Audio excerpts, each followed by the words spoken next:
So this is July 2024, the crash before the apartment.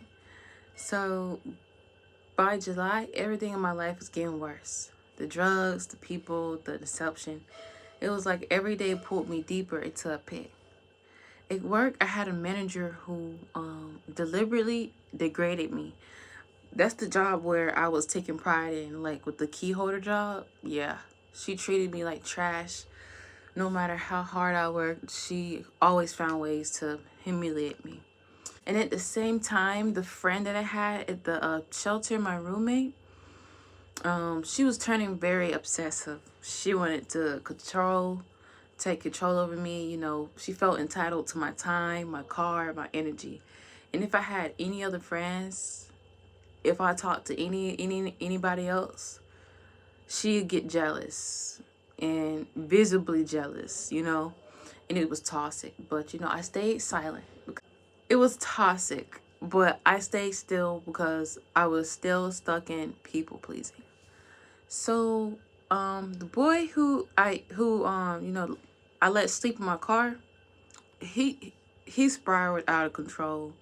He went from dragging luggage to having nothing at all. It's like I was like, "What happened to your stuff?" He was like, "I just gave it away."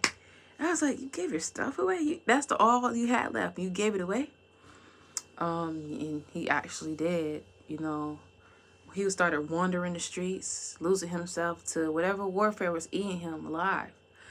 I could tell he was just going downhill. It was just bad. And he was just losing himself. And when he disappeared, because like he literally disappeared. He went from wandering the streets to nowhere to be found. And so when he disappeared, another counterfeit stepped right into the gap. That's how Satan works. One user leaves and another enters. This new guy, he just wanted rise, attention, access. The dude who I was letting stay in the car was talking to this dude. So he heard about me, right? And so he was like, oh, okay, I know who I can use. And so as soon as he out the way, I could step in and use her the right way. But I was so blind. I called it dating. Really, it was just me being drained all over again. I was desperate for love, so I kept lowering myself. Around the same time, I connected with another man in the same drug neighborhood that was telling you I didn't know about, telling you I don't know how I got there. The same one I went and stayed. I didn't stay there, but I slept in Mark Carter. The same one I was talking about in March. Okay. So I got connected to another dude there because one night I just went around looking for drugs. It was bad. I didn't care who I got from. I was just looking for a certain drug, and then I ended up meeting him. All he had was weed. So look. So he had pounds of marijuana, and I treated it like free access. Free weed felt like love. So you might be saying, what? Free weed felt like love. The devil is so cunning and he is so strategic in what he does. Like, you're not just finna find a man by the whim with weed, right? In the middle of the night and act like it's nothing, right? The man is only trying to take advantage of you, tell you this and tell you that. Just for him to stay around you, okay? So I sold myself short to stay around him. He treated me horribly, kicking me out, after being with him for so long in that place, ignoring me, telling me to come over, then not being there, and humiliation became normal. And so around this time, I was choosing to stay with this weed dealer instead of going back to a secure bed I had in the shelter. And so I would leave from his house to go to work, or leave from his house to go back to the shelter as if I was working. Okay? And then, the cocaine addiction just got worse. I was sneaking it into the shelter. And, a lot of people was sneaking all types of stuff into the shelter. But for me, this felt bad. I felt bad doing this. hiding under the blankets to do it, ducking into the bathrooms, and no one knew. No one knew a thing, you know. I thought I was controlling it, but it was controlling me. And one day when I was with the weed dude, he had a friend, and his friend did like really, really, really, really pure cocaine. It was way worse than the stuff that I was doing. And so once I tried it with him, that one try right there, it hooked me deeper. And the spiral of the cocaine usage just tightened. It got worse. Meanwhile, my shelter boyfriend, the one who came in after the next, the one I thought was mine, was betraying me behind my back, talking with the same girl I thought was my friend. You know, they were laughing, plotting, gossiping. The enemy used my closest circle to stab me where I was most vulnerable. The shelter. So at this point, the shelter finally caught on. You know, staff knew I wasn't staying there. Mind you, I said I was just staying with this dude. I didn't want to. I was basically sabotaging my secure bed I had, you know. I worked constantly, yes, but my absences stretched too long. They told me straight up, look, you're not here. We're giving your bed away. And that was it. I was kicked out, so kind of right back into being in my car. And I tried to cling to the weed dealer, hoping he'll let me crash at his place until my mom and sister came to visit for my birthday. He said yes, then no, then yes again. You know, playing with my struggle like it was a game. I begged him, but he just dangled false promises in my face. And I was just like, you know what?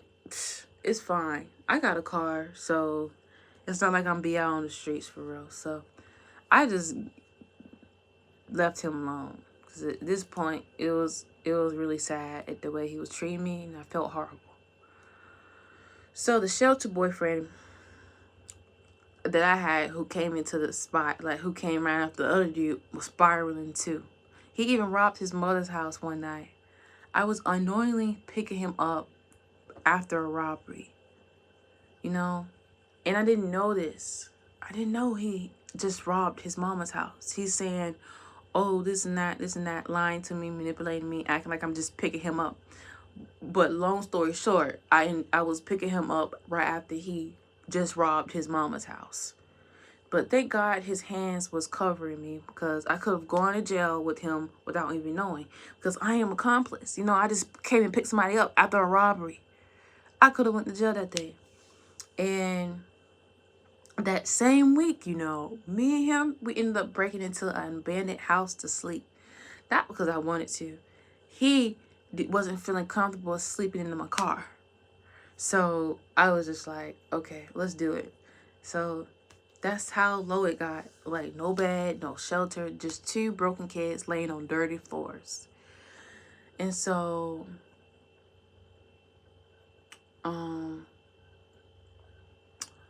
mind you, my mom and sister, they're coming in for my birthday.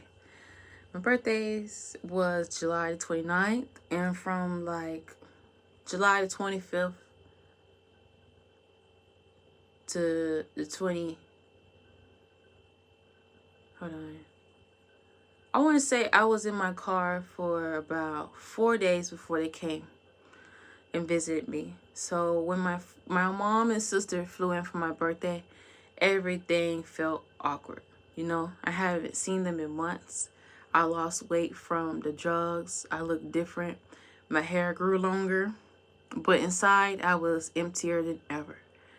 In the hotel room, I snuck cocaine in the bathroom while they sat in the next room.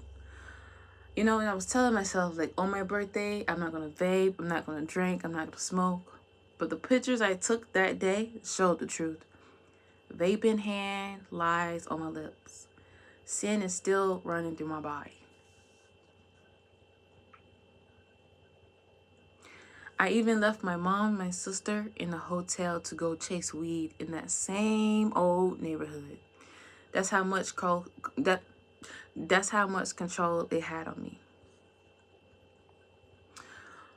But in the middle of the chaos, thank God that my grandmama gave me, in the middle of the chaos, thank God that my grandma gave me $400 to help with an apartment. I scraped the rest together and got approved for a studio apartment. You know, I didn't even see it as God's blessing at the time. I just thought it was just me hustling. I was praying that I got approved, but I'm just be honest, the prayers that I was praying were really half-hearted. It was just like, God, give me an apartment. Give me an apartment. Give me an apartment. With no surrender, nothing. I was just praying, you know, because I knew that's what you're supposed to do, right? Pray. And whatever you pray for, you get. But my actions and my faith did not match those prayers for those apartment. But the move-in was set for early August. But because my mom didn't want to pay for a hotel to cover the cost of the last days, because after they left, you know, they were going to leave on July the 30th, and I was supposed to move in August the 2nd. So she thought about it, but she was like, yeah, no, ask your landlord, are you able to move in earlier? So I asked my landlord. I begged the landlord to let me move in earlier, but, you know, that decision cost me more. Instead of $900, I had to pay over $1,000. Even in the blessings I got from my family on my birthday, I was bleeding because of family neglect. Anyways, my mom caused chaos on my birthday. I felt her resentment and control even while she smiled in public. She gave me the bare minimum when I asked about starting a business. So around this summer, June, July, I was trying to start a skincare business. And I know my mom, she started many of her own businesses. She's gotten help, and I just knew that she knew how to do some things, but all she did was give me a website link. No encouragement, no push, no guidance, no support. And also by then, God was starting to open my eyes to who my family really was, but I couldn't see the whole picture. So, my shelter boyfriend, the one I thought I was supposed to ride for, he ended up getting arrested right before my birthday. He missed both my birthday and the move-in date for my first apartment. That alone should have been a wake-up call, because at the time, I didn't realize how much God was showing me about letting go of dead weight. And when it came to, you know, moving into the apartment on July the 30th instead of August the 2nd, I learned what isolation really looked like. My family barely helped me. You know, my sister, like they barely helped me take all my stuff out of the car. Mind you, I left home with almost all my stuff, so it wasn't like no little bag, you know. I had crates and bags and one box, like boxes, like, you know, of stuff in my car. And they barely helped me. Like, my sister helped me carry up one crate with me, and that was it. The rest, I had to literally carry up 3 flights of stairs, back and forth, while they stood in my brand new apartment in the cold air. I had to, do all that by myself, sweating and struggling, but determined to do it anyway. Because I was just like, yeah, no, I can't sit here and wait on y'all. You know, that was my reality. Stepping into a new place, but carrying the load alone. You know, we went to Walmart that day. And instead of making it a joyful moment, my mama tried to start an argument. I could feel her wanting to fight with me just so she wouldn't have to buy me anything. But I didn't give in. I stayed quiet and kept my peace, because at this point, I pretty much caught on to the narcissistic, Jezebelic ways. And so I also knew I needed some help with getting some things for my apartment. So I just kept quiet, because I was like, yeah, no, I'm not falling for this. You talked about coming to Walmart to help buy me stuff, so you gonna do it today. So, in the end, she bought me just enough. You know, I'm grateful, but I just want to tell you this. an air mattress, right? And a couple of things so I wouldn't be sleeping directly on the carpet. The same day after dropping them back off at the hotel, the same day after dropping them back off at the airport, I went and bought some more stuff for myself to make me feel better. I'm still blessed. I'm still grateful because I could have been the one who had to buy the air mattress and, other little stuff, but I'm still grateful, okay? But it's just a principle.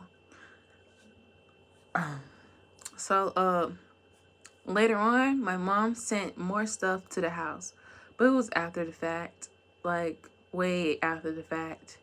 It was never about abundance or excitement. It was always just enough, just enough to make it look like it was supported, If you get that, you get that. July exposed how much I depended on people who were never really dependable, and how God was forcing me to step into independence, even if it hurt. And,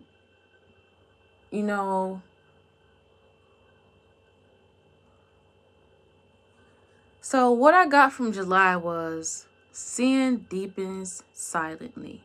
At the beginning of moving to Louisiana, at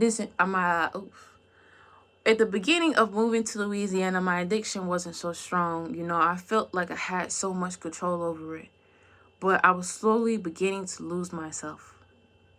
In James chapter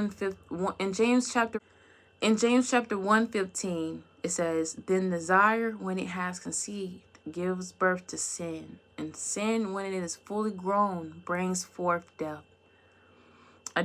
Oh my gosh. Addiction doesn't just shout at first. It whispers until you're trapped. And counterfeits comes in cycles. Satan doesn't just stop with one. He lines them up. If you don't close the door, the next person will step right in. And family wounds cut deepest. When my mom came, and before she came, I was expecting her to be happy when I was telling her, like, hey, I'm moving into this apartment, But instead I got, no, you should probably just stay in the shelter and save your money. I just wasn't getting the right support I felt like I needed at the time. And then when they got there, it felt fake. It didn't feel real. There was no genuine excitement. There was times where she deliberately wanted to make me mad. And, in Psalms chapter 27, verse 10, it says, "Though my father and mother forsake me, the Lord will take me in." When parents withhold, God reveals himself as the true provider, even when I didn't see it at the time. And,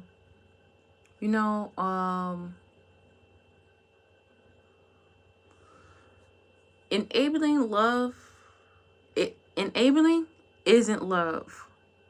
When I was letting people sleep in my car and taking people here, letting people drive here, or driving people here, that wasn't love. That was just enabling them taking advantage of me, Letting people use you is not the same as helping them. Real love has boundaries. July showed me that pride and desperation can make you blind. I thought I was in control. I had a job, I had a car, I had a boyfriend, and I had drugs. But in reality, I was addicted, used, and betrayed. God was letting every false covering fail.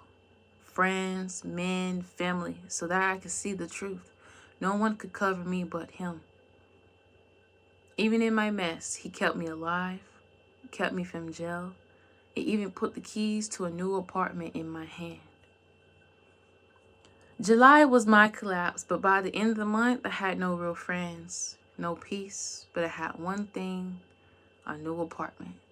The question was, would I carry all my chains into that space or finally surrender them?